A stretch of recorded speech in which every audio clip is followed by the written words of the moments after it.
Trying to find a place I went wrong. I got a couple problems, but I'll make it alone. I can't write all my wrongs, but I can write them in songs.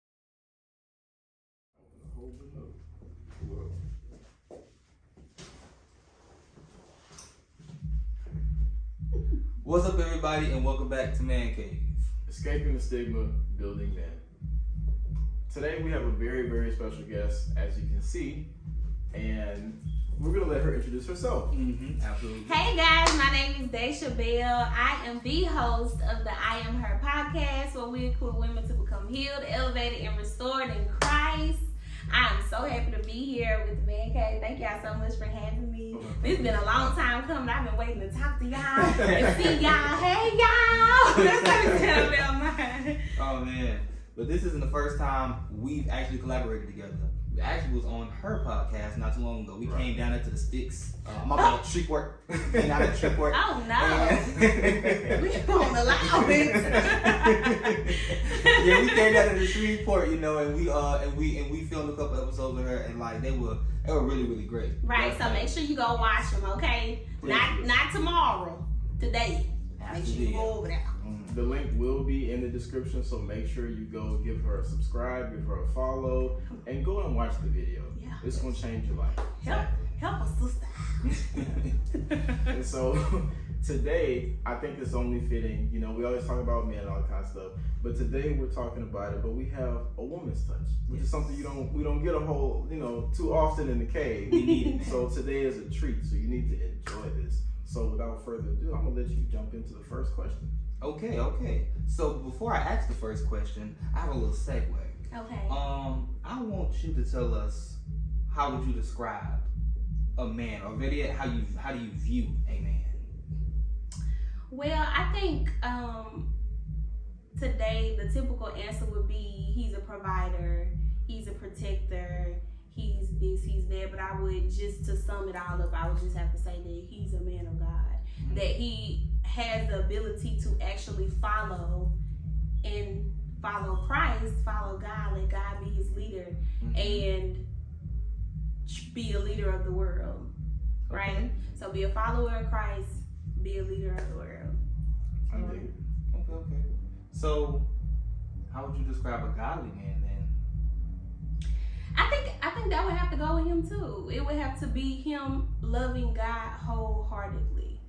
Just no lukewarm, no jumbo jacks, your water in, your foot out, do the hokey pokey. Yeah. But just really having a heart for God for real, and not being afraid to actually do his purpose, do the work that God tell him to do, not being afraid to just live in himself and be unapologetically himself. Okay. I like that. So how do you, well, not you, but how does society place value on men? Or do they place value on men? Oh, baby, society. If we getting into society, society wants you to buy him a Birkin bag. We want him to spend it all, give his everything, give his heart, be Superman, carry the weight on the world, go work a 40-hour shift, and then come back and be like, I think we put a lot of pressure on men in that aspect. But to answer the question, give me the question one more time. I'm sorry, I got sidetracked with society. Y'all got me sidetracked. That was the question. That's the question. Yeah, I think that's how society values men, and try to put them in like materialistic boxes, and not really giving them the chance to like grow outside their boxes and show them like different sides of themselves and stuff like that. Okay, that's good. I like that. That's pretty good. I definitely like that. If I have to add to that, I would definitely say like society. The value of a man is just as much as he can give you, as much as he can bring, as much as he has. That's just about it. Now, I say that as society as a whole, I'm not saying everybody is that way, but as a whole, society has definitely made men feel like, like a watch. You either a Rolex or you a little Walmart watch. Yeah. A little tink tink. Exactly. You saw a ticket every 5 minutes. That's it. Exactly. You stuck on 5 o'clock. Right. That's it. And I don't think that's fair, because like there's way more than a man has to offer than materialistic things. And to kind of piggyback off what you're saying, I feel like a lot of times men only have value like you were saying with a watch, when they're attached to something. Yeah. If he's attached to a woman, then he's a good deal. You know, then he has value. If he's attached to money, or if he's attached to status, or if he's attached to fame or publicity or whatever it is, you know what I'm saying? That seems to be the only time men are deemed valuable in society. And I feel like, I think, you know, y'all might crucify me for this. I really don't care. I think it happens like that in the church too, though. Oh, absolutely. Our value is still only dependent on what we can do.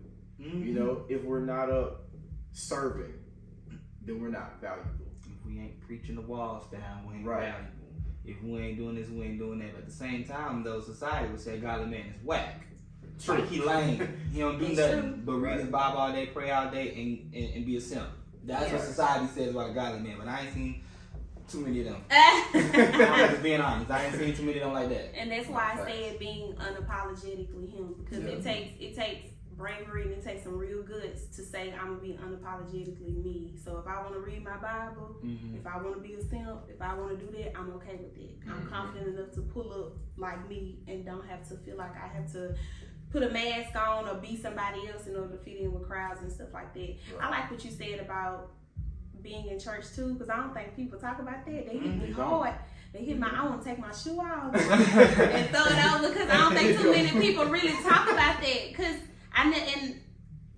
first of all, you don't see too many men in church. Go to church, y'all. Yeah. I know church hurt is real though, and the church is full of women.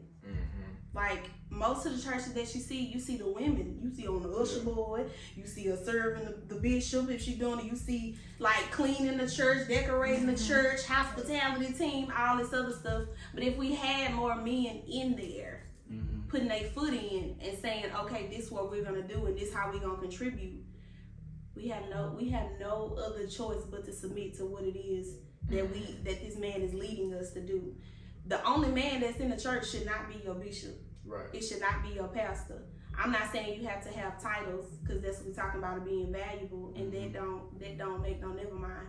But once you put your foot in, once you say, okay, I'm gonna show up, once you cook the barbecue pit and put the chicken on the pit for Easter Sunday, that does and goes a lot, you know, it extends a lot longer than just saying, okay, well, I'm going to church or what I'm doing and stuff like that. So just go to church. So can I ask you a question? And this, you know, it's a slight deviation, but it's still important. Why do you think that men aren't in church to the degree that women are? That is a really good question. And no, not necessarily. Also, why do you think it? But like, what do women as a whole type think? Could you like kind of generalize? Women as a whole? Yeah, kind of. I feel like I gotta drag my husband to church. I feel like I gotta tell him, come on, we're gonna go to church, or you know what I'm saying? I have to do something to make you want to come to church. I think, don't crucify me, because I really don't care. But I do feel like it's the leadership thing. Men feel like sometimes, and I could be wrong, but I don't think I am, having to believe in something that I can't see. Having to say I'm following someone or some being or something like that, and I can't see them. I still got to go out and work. I still got to go do all this, and you want me to go to church on Sunday and clap for a man that I can't see, or clap for, you know, something like that. And so it's hard for you to follow something that you can't see or have like clear instructions on what to do, because men like instructions. True. No, that's true. He tell you what to do, you're gonna do it, right? But if you don't have the blueprint like that, if you feel like you don't have the blueprint, or you feel like you can't follow in that sense, then I don't want to come to church. I don't want to sit here and listen to you and what you got to say, because you getting a check, you pulling up in your Cadillac and your house on the hill preaching to us, and I still got to go back and work my 40-hour shift. And I think the women of the church is just feeling like we can believe that. We have the mindset to like believe in that and be a little bit more open to that. And now we gotta drag you and say, come on, go to church with me. So I think that's the whole little dynamic of that. So can I play opposition real quick? Okay. You didn't, I was. Could it be that the same way women sometimes have trouble submitting to their husbands. Could it be that sometimes they have trouble submitting to other men? Especially, and think about it like this, these are men who women seem to respect more than their husbands a lot of times. He pulls at the emotions, he gives them the word, and he's the head of that castle, for lack of better words, of course under God's supervision. Right. Could it be that he's not able, he doesn't know how to submit, and he doesn't feel a place there? Because the Bible says, husbands, love your wives. Right. But he tells wives, respect your husband. Yes. Men operate off respect. So if the respect isn't there, could it be that he feels no place there? I think they could be true. I think it's a real good valid point. But I say if my husband can't leave me at home and tell me let's go to church and let's read this word and let's do that, the next man that wants to, I want to.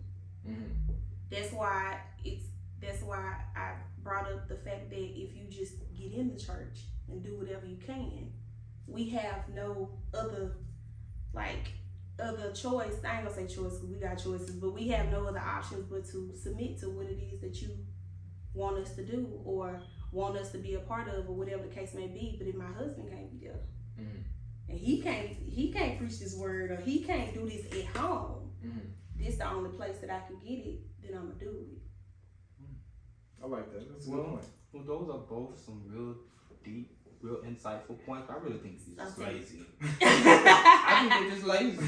They just lazy, and it's just because I'm gonna speak from my standpoint, because I used to at one point I stopped going to church too. I remember that, especially in college, being in the band and stuff like that. So I was like, Sunday's my only day to rest. Why am I Lay going? down. Why am I Okay. getting early in the morning to go to church? So and a lot of times people men be working hard and stuff like that. So sometimes the weekends or maybe even the Sundays the only day to rest. They don't be thinking like, okay, getting up early in the morning going to church. For what? Yeah. They ain't thinking that. They're thinking I need some rest so I can go ahead and start my next week. Or some of them just thinking like, it's not that deep because I can have my own relationship with God wherever I'm at rather than having to go to a church. Yeah. That's a good so- Yeah. So I'm just gonna throw that out there, I for think the it's Lord. all of the above. For sure. Yeah. It's case by case scenario. It might be a whole bunch of other reasons that we ain't even named the reason why we don't go to church. So Exactly. just go though. Make the start. I want to say this before we move on to the next question.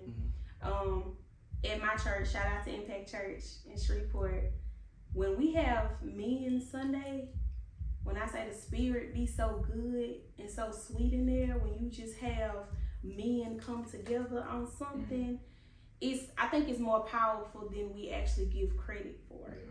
So just go to church. Go, you can't go every Sunday. Go to church because it really does shift the atmosphere in the church as a whole. So think about it like that.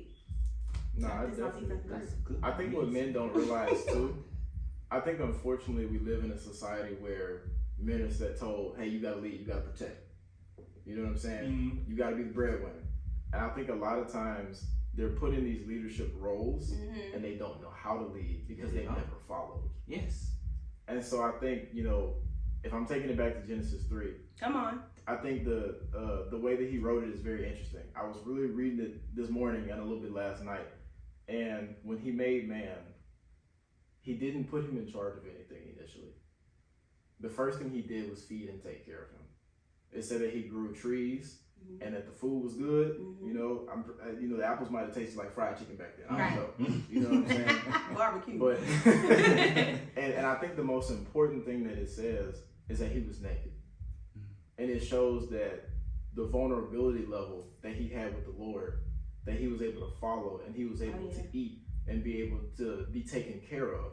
And then the next thing that the Lord did was give him the animals and stuff. And that's when he put him in the garden and he was like, hey, I need you to take care of this. Gave instructions. He gave him instructions. Yes. He gave him dominion, but he also disciplined him by giving him work to do. I think a lot of men, unfortunately, don't work hard enough, or they work too hard in the wrong things. Yes. They think their 9 to 5 is their work, and it's like it's not. That's your source of income, but your family life is your work. Who you are internally is your work. And so I feel like, you know, it's good. It's good. Come on. I think that if men would learn to be sons first, to God, of course, you know, because a lot of people don't have fathers earthly, but if they learn to be sons first, then they can learn discipline, then they can walk in their dominion, and then you can add a woman to it, because that's literally how he laid it out. If you peep, Eve doesn't even come until the end of 3. Right. You know what I'm saying? And that's when he's like, it's not good for man to be alone. And the funny thing about it is a lot of people use that passage out of context, because when he says it's not good for man to be alone, he says that long before he makes Eve. He actually makes the animals in between and gives him work to do then. And then he's like, okay, now he needs help. And so you have to follow the natural order of things. I feel like I'm going on a tangent. Man, but you going on a good tangent. I think it needs to be You said. better break down Genesis chapter 3. You know what I'm saying? People don't read it like that. And I feel like you can't be a good leader unless you've been a good follower. So I feel like you got a lot of men who ain't never followed nobody. They've had to grow up fast. They've had to be leaders in their households early on, and then they marry these women, and realistically they're not equipped to take care of them. They're not equipped to lead them. So of course when it comes to time to go to church, they're not gonna go. You know what I'm saying? Because now it's a power struggle. Now they feel like, oh, it's me versus God. It's me versus the pastor. When it's like, no, I should be falling in line under them. Absolutely. And I'm gonna stop there. And I think that's another, we can move on, because I know we go through right. That's a good way to start your relationship off with God too. If you gotta struggle with having a good, genuine relationship, like Jared just said, you gotta learn to be a son first, and he had to feed him first. That means they had to grow a relationship. You had to be vulnerable. You had to be naked in that garden. You had to be vulnerable and everything else, and that's how you start off your relationship. Now you becoming one with God. Now you can follow instructions. Because like you said, he had to do all that first. Then I give you instructions on what to do. It becomes easier over once you have a set relationship with him. And I'm going to stop right there for you. That's so good. That's so good. I feel like I'm going to go to church tomorrow. Come on, this week. I got the word. Genesis 3, that's what it was. Genesis 3. Yeah, that's Genesis 3 if I'm not mistaken. It's 2 or 3. Don't quote me on it. It's 2 or 3. Well, 2 and or 3. Yeah, read the whole thing. Read it all. I think 4 is the fall. Yeah. So, in all that, you know, he's talking about how the Lord, you know, fed him, all of the things, protected him, all those things, you know, the many different plethora of things he was saying. So, bringing that back to the next topic, how do you? I'm not just gonna pose it to you either. I'm gonna pose it to you as well. Okay. But to all of us, how do you believe men should be protected? In what sense? In what sense does a woman think a man needs to be protected? In what sense does a man feel like he should be protected? Oh, this is easy for me. Wait, you doing the switcheroo thing? Absolutely. Okay, ask me the question one more time. I was about to answer his question. Come on. Tell me again. How do you, as a woman, believe that you should be protected? That I should be protected. No, you should be protecting your man. I think, and we talked a little bit about this on the I Am Her pod. It takes letting him be vulnerable, allowing him to give you that real and raw that's hard to get or whatever. Allow him that space and opportunity to do that, and not have too much I almost said expectations. You would expect something. Not being too rigid to the point where you don't let him grow. Right? When you have flowers and butterflies and all this stuff that actually has to transform into something, you gotta actually give you room to grow. I need some elbow room. Like, you can't just put me in a spot and expect for me to be all of that. So what it takes to protect him, protect his heart, protect his leadership. If he tell you something, like we talked about, if he tell you something, we moving to Antarctica or whatever it may be. Let's talk about it. Let's don't just say, oh, I ain't doing this or I ain't doing that. And we got a lot of city girls today that feel like, hey, nobody tell them nothing. I can do whatever I want to do, but I still want you to respect me, but I still want to be half naked, but I still want to, whatever the case may be. And I think that makes it a little hard for a man already. And there's so much pressure on him in the world already. Protect his heart, protect his leadership, and protect his mindset and the way he think.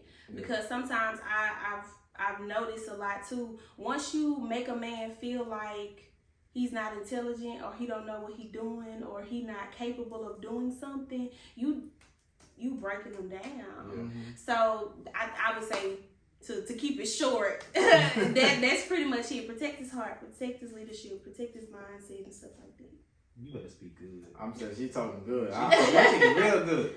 I mean, shoot. If I had to, I really can't say anything different. I think she hit all the high points. She hit all the high points. But yeah, just reiterating, I guess, his vulnerability, protect his nakedness. Yes. Because, it's a lot of things a dude doesn't know. For sure. And I think a lot of people don't realize how hard it is to actually be the leader. You know what I'm saying? When God called you on the carpet for stuff, or when he tell you stuff to do for your family and your legacy and your lineage, because you are the covering, that's a heavy burden.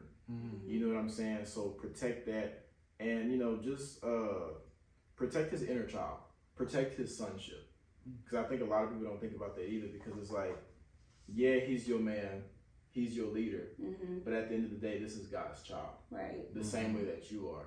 And I think a lot of times people don't look at men like that. Like, once you grow up, you're not a child of God no more. You a man. You a whole man. Get out there and make some money. You know what I'm saying? Right. Lead this family, raise them kids. But it's like, no, he's still a son. You know what I'm saying? So protect that in him, if I just had to add on to it. I like that. Okay. And if I just had to add one thing, I mean, I would say protect his, I guess for lack of better words, his privacy. Like, because, like, a lot of people, well, I've noticed, a lot of people like to put their business out there or whatever and stuff of that sort. Men, most of the time, they like privacy. Right. Like, a lot of times, you'll never really know what a man got going on. You feel me? You don't know. Exactly. And like, as a woman, like, you need to be able to respect his privacy, respect his boundaries. Yeah. Because men as well have boundaries. If sure. a man says no, if a man says he's not cool with this, he's not cool with that, don't try to push the boundaries. Yeah. Because like, Absolutely. a lot of the times people believe like men shouldn't even have boundaries. Like, you a man, Right? Like, yeah, you want this. Like, you a man, you want this. You want this. You a man, you want this. So what's up? No, I don't want that. I'm cool. Oh, so now you get it. Right. So so like, respect that man's boundary. Like just respect him. Period. And as long as you do that, then like the protecting him, all those other things y'all said, y'all hit all that real good. She was swinging this. Swing Not swinging them. But yeah, so Make that's all I have to add to that. Can I add one more thing on that? Protect his joy. Absolutely. Because I don't think people realize. do not be a killjoy. Like, man, I don't think people realize the number of men. I wish I had pulled some statistics so I could give them to them. But the number of men who silently deal with depression, Yes. who silently Yeah. deal with mental illness, Yes. who are severely unhappy. And it's like, and don't get me wrong, you need to be mad about things when things happen. Yes. Your emotions have a place. They are Yes. valid. But understand the root of things. I'm going to give you a good example. If you're married to somebody and you find out that he watches porn, the average person's response will be anger. They're going to be hurt. They're going to be disappointed. They're going to feel betrayed. And all of those are very valid. Right. And anything that you do forward probably is valid. But what's most important, if that's your husband, who y'all are doing, life literally until the end, understand why. Because something in him is broken. Yes. You know what I'm saying? If he's an alcoholic, something in him is broken. If he comes home and he doesn't talk to you, something in him is broken. His joy is gone. Yeah. Protect his joy. I love that. It's so much I want to say. I know, right? Like, this is That's good. That's so good though, because I was just thinking about that not too long ago. I'm a thinker, so I think all the time. And I seen this post on social media that was saying if you was with somebody for 10 years and they cheated on you, right at the 10th year, y'all got kids together and everything, would you leave them? And somebody was like, Dayshia, I know you'll leave, and I was like, I grew up. I grew up because I would have, you know. And I mean, you gotta assess the situation and everything else. I said, but my first question in conversation would be, what's wrong with you? Mm-hmm. Because I know nothing is wrong with me. I know you love me, obviously, or we wouldn't be here, or whatever the case may be. But just to sit down and say, okay, tell me what's wrong with you. What's going on? Like you said, something is broken. Mm-hmm. So we need to figure out what it is broken that's have you acting like that. And I think most women, we take that to heart because we feel like it's something wrong with us. Mm-hmm. We feel like, oh, I'm the problem or something like that. Sometimes it just, I'm not validating. But most times it's something broken in that little sense or whatever the case may be too. Another thing that I want to say, because I just thought about fighting thing, but I'm gonna narrow it down to two. You good. Okay. I don't know if we gonna get to like a mental health thing, really. But for those of you who don't know, I haven't even told the I'm Her podcast this. I'm gonna tell y'all a little bit of my business. Just a little bit. Sit on back. Just a little bit of my business, okay? Back in November, I had an older brother, my oldest brother, he passed away. He passed away from mental health issues. And he was on drugs really bad and stuff like that. And after his death, of course it took a toll on me and everything else. But what I think God wanted me to realize in this situation was how much stuff he had buried within inside himself that he feel like he could not talk to nobody about. Yeah. That would nobody understand. He had the wife, he had the kids, he had the mom, he had the friends. Mm-hmm. The friends was the one that he was killed.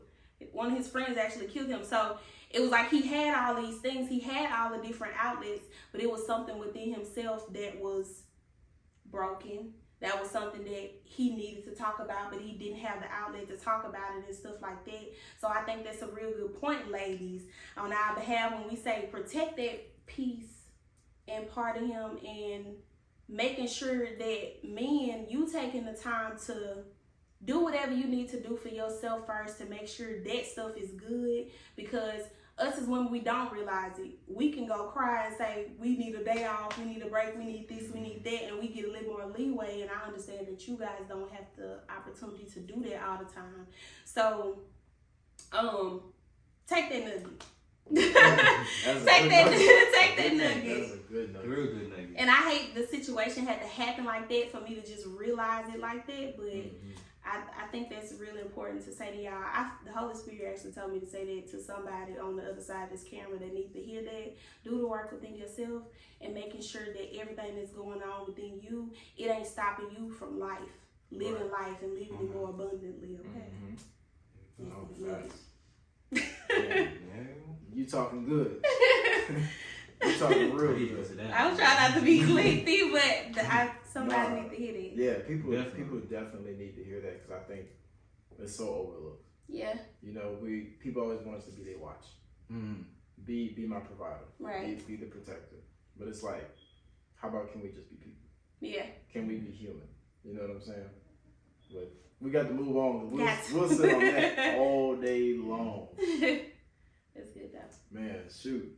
I guess now, you know, especially now that since we're getting into the more of the relationship aspect, how do you think men could do a better job of communicating their needs to women?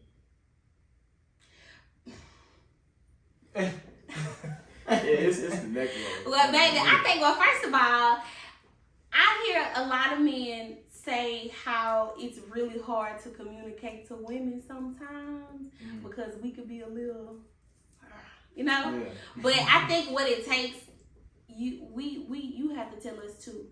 But what I do realize, and me and my sister was talking about this not too long ago, but I do realize is that we know sometimes women can't handle just the raw truth from men sometimes. So you gotta learn me.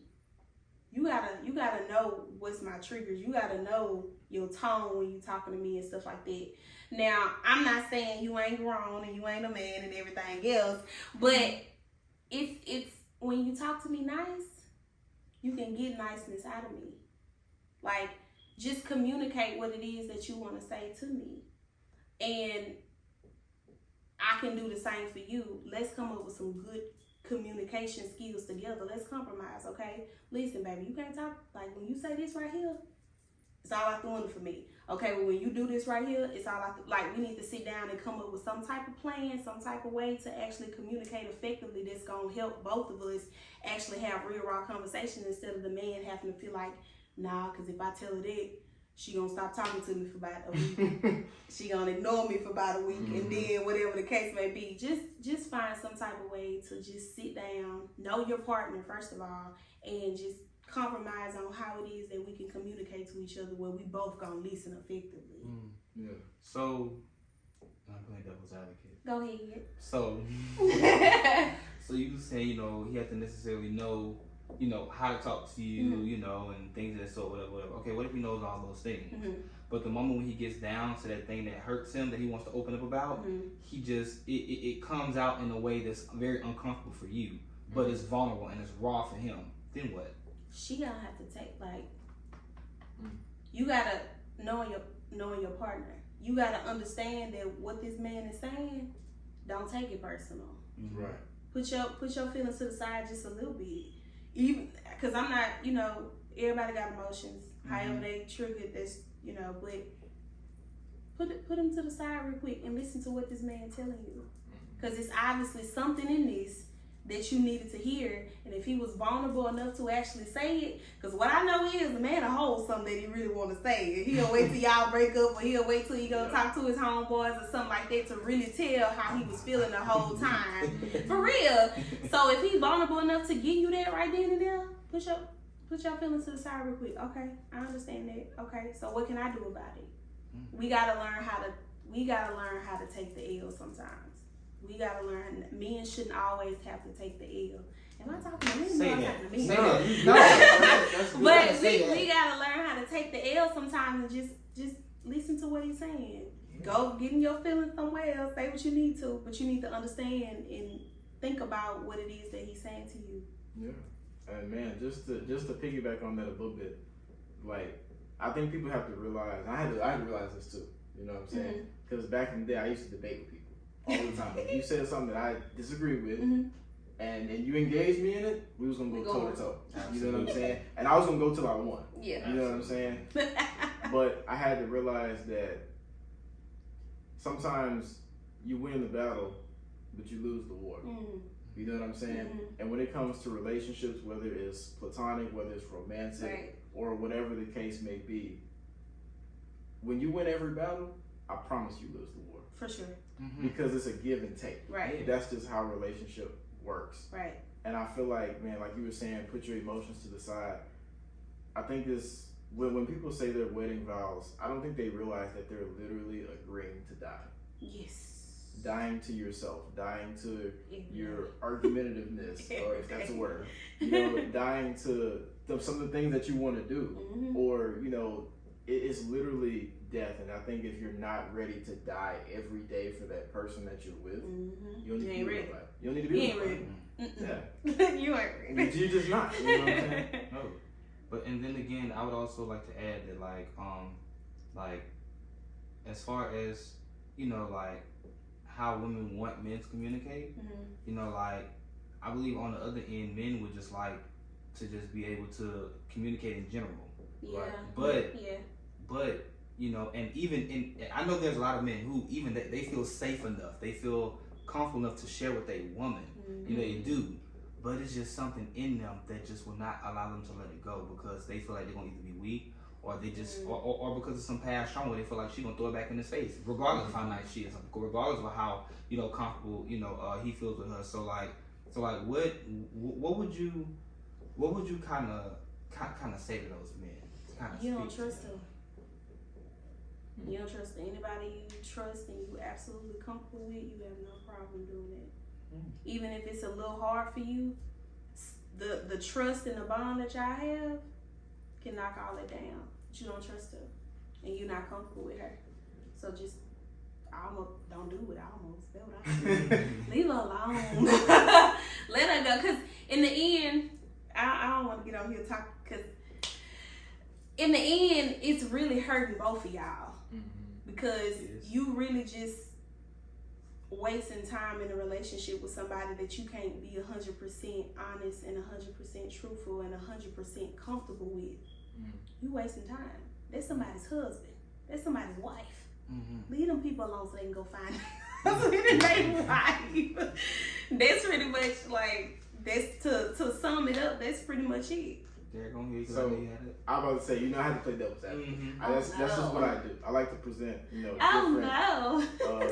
scopes of view to a topic. So could it be argued that he does trust you, but maybe he doesn't trust your view of masculinity? Because see, men will tell you certain things. He'll tell you all day. Right. You know what I'm saying? You can trust somebody 100%.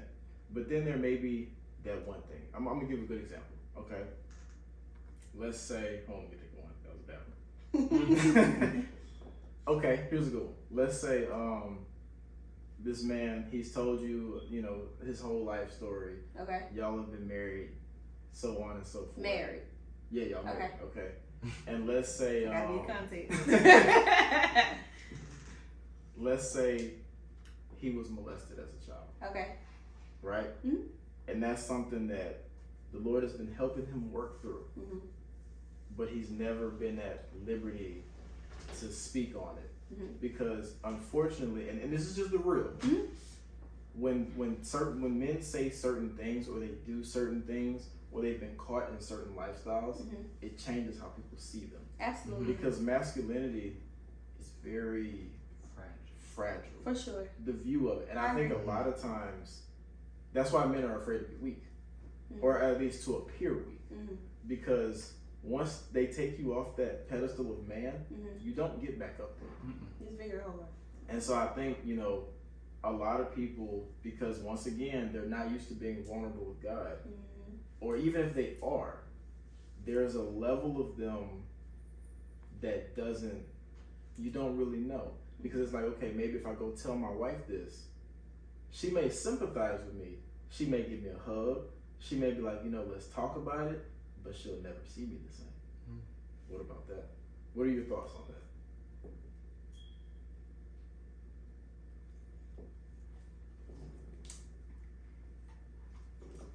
She ain't open-minded.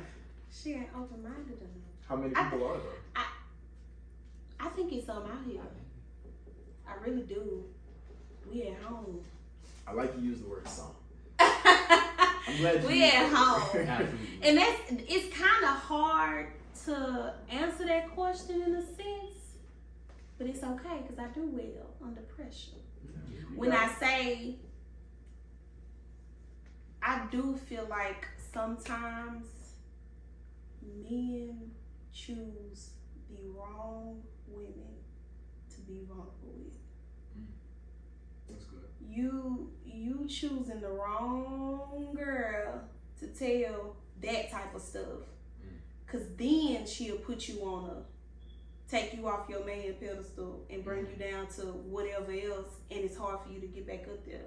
But a real woman of God, a real lady, she understands what that is spiritually. What's going on with you spiritually. And why. Now I gotta know, when you tell me something like that, now I gotta know why God put me here. That's good. How I'm helping you. Yeah. How I'm helping you now. And it's the reason why, if you felt that comfortable and that vulnerable enough to tell me something like that, I should not. My mind should not be that perverted to make me feel like you less than a man because you went through something like that. Your mindset not open enough. You're not a real woman of God. Ooh. Don't get. Ooh. You that's just that on that. But I do understand what you're saying and where you're coming from. But that's what I would have to say to that. I hope don't let me up. But that's pretty much it is. Real good. That's really good. Real good. But I just have to you choose, fellas. Choose the right woman from the beginning. Stop looking at what she look like appearance-wise and start understanding what her spiritual walk is. What's her relationship with God? her outlook and views on life in general. You can tell that just by having regular conversation. Anywho, like I can see what your viewpoint on life is, and if you childish like that and your mind perverted like that, that ain't the girl you need to be doing it with. That's good. And I'm gonna play devil's advocate one more time. I'm gonna be done after that. Come on, debate. But you say what you got to deliver. Almost to 40 minutes. Okay. So, whereas don't get me wrong, I do agree with everything that you said. Okay. But a part of me does disagree though. Okay. Because I feel like too, there are things that need to be taken into consideration as where people are in their walk with the Lord. For sure. And sanctification is a lifelong process. For sure. And I've known people who love Jesus to death. You know what I'm saying? They ride for him 10 toes down. They truly are saved. They truly are walking with Christ. But the way that life works, your outlook on it is usually determined by your experiences. And so you do also have, and I've encountered them, you do have saved women who still don't view men correctly. Love Jesus to death. But the way that they view and value men is still wrong. Absolutely. What are your thoughts on that? You picking them. This is true. Come on. This is true. You picked it. No, don't say me. I'm just saying, in the example. In the example. Yeah. Okay, you picking it. That's better. That's something, that's something you gotta sit down and you gotta analyze it and realize that. I went to a conference in Jacksonville, and they had a couple, my life coach and her husband, they were on stage, and it was one thing that this man said to me that I'm gonna take for the rest of my life. He said, because I asked a question kind of similar to what you're talking about, and he said, well, Dayshia, what your relationship with God look like then? Because can you really say that you have the best relationship with God? Are you in alignment with how God wants you to have your life? Because it's just some things God ain't going to let you go through. It's just some ways God ain't going to allow you to think, because the Holy Spirit going to correct you and sit you down. You know what I mean? So if you out of alignment with God, that's why you meet people that don't match up with what you really want as a woman or as a man. So you have to check where you are when it comes to living for Christ and how you think and your perspective and everything. Women like that are out of alignment. That's good. Oh, she talking. And how in alignment are you if that's what you're picking? That's good too. Come on. That's good too, because some menu is left unchecked. Yeah. And it's like, well, And she cute. And if that's the case, if something in you is left unchecked, then there are some things you're not being completely vulnerable with God with. Because it's crazy how some people. I gotta throw my shoe at you. That's good.